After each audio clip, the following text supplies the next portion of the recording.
So, good afternoon. Meron tayong ano dito. Yan. L3. Ano ba tayong dito? So, ang gagawin natin dito ay hanapin yung kanyang leak. So, hanapin yung leak kasi hindi ako maniwala na palit agad ng ano gasket at may tama daw yung cylinder head. So, kasi daw nagbabawas nga daw ng ano, nagbabawas ng tubig. Tapos napalitan na nila yung radiator. Pakapakita sa inyo.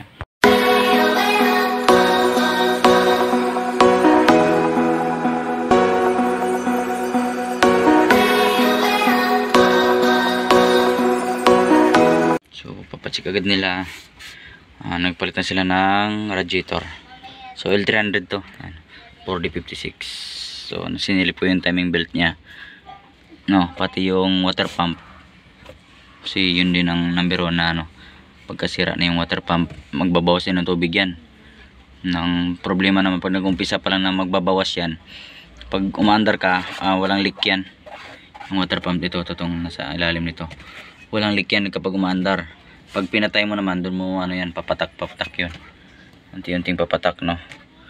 Tapos nagpalit na daw sila ng radiator. Yan, bagong radiator cap, bagong radiator, bagong bago, 3 rows.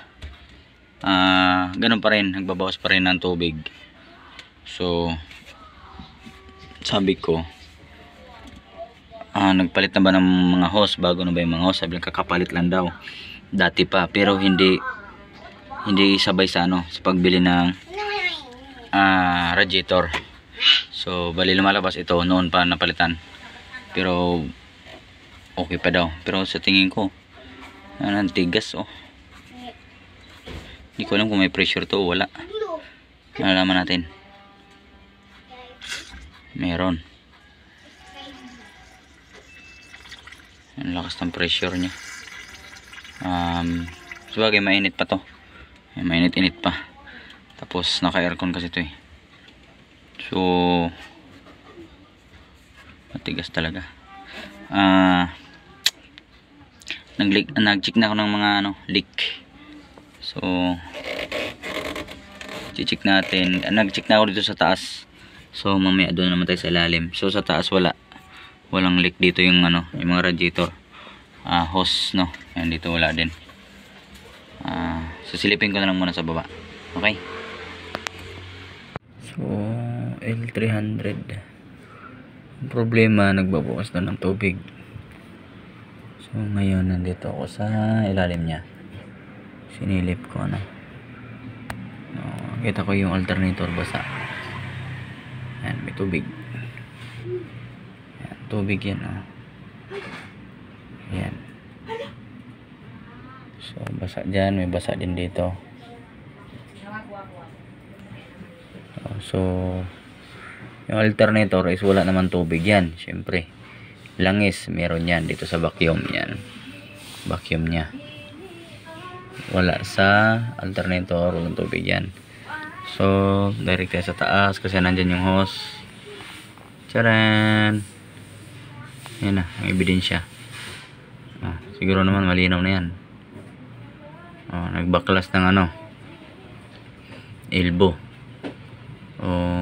Hindi ko alam bakit binaklas yan. Baka tinanggal nila yung thermostat. Yan. Maliwanag na maliwanag yan, saan pa gustong anggulo? Yan, dyan. Diba? Yan ang dahilan kung bakit nagbabawas ang tubig. Okay na. So, bago tinanggal nila yung radiator, bago. Ayan, radiator. Kikita niyo naman yung bago. Ayan, diba? So yun yung ano, pinanggalingan ng leak. Ayan. Bakit nagbabawas? Maliit lang na ano yun, pero masakit sa ulo. Isipin agad yan, baka nag-overheat, diba? Okay, tamo to, papatak na yan, focus, papatak na yan. Ayan na. Pumatak na. Punta dito sa alternator. So lalabas dito, papunta dyan. Ayan, okay na. Ayan, so ayun. na-confirm natin meron siyang leak sa baba dito sa elbow. Ano to, sa thermostat housing to dito. Yung nakita natin sa lalim kanina, ito yun. Yan. Yan, basa oh. So gagawin natin muna yan para hindi na siya magbawas. Yan oh. No. So, pag may pressure yan, sisirit din yan. So ano muna, nahanap na natin. So ano pala ng may-ari nito is palitan na rin yung mga timing belt. Although sabi nung pinagbilhan nila na bago pa daw to, kakapalit lang. Bago pa nga naman. Ayun, buo pa yung buo pa yung kanyang pangalan. Kikita nyo pa, no? So anong pangalan nito?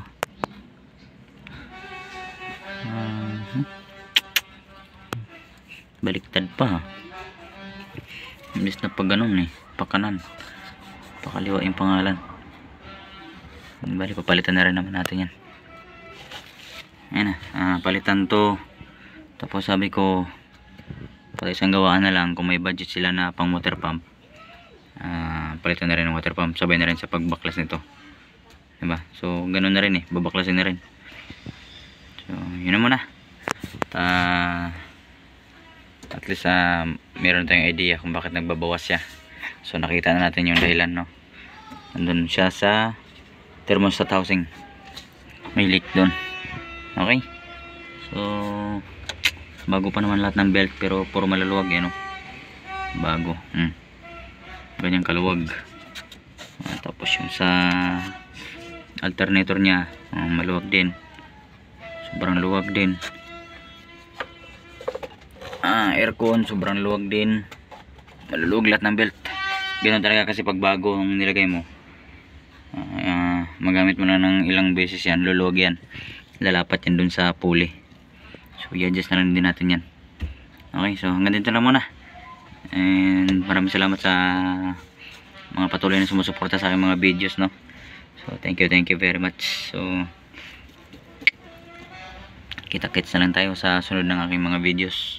So kung hindi ka pa nakapag-subscribe, no, so isang subscribe naman dyan, please paki-hit na rin yung notification bell dyan. Pindot na lang yung all para laging updated, no, sa tuwing mag-upload ako ng mga ganitong videos about sa sasakyan.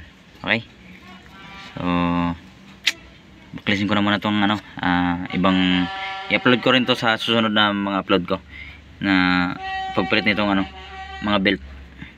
So marami na akong upload nito, nakailang beses na akong upload nitong mga timing belt ng L3. So pangmasa kasi talaga tong L300 kailangan dito sa NCR sitahin ng smoke belching. So yan na, yan sobrang luwag, umikot hanggang dito na lang muna. Maraming salamat sa lahat ng nanonood. Merry Christmas sa inyo lahat, no, and advance na Happy New Year na rin. So tuloy-tuloy lang tayo sa ating mga pag-upload ng mga videos. Maraming salamat and babush.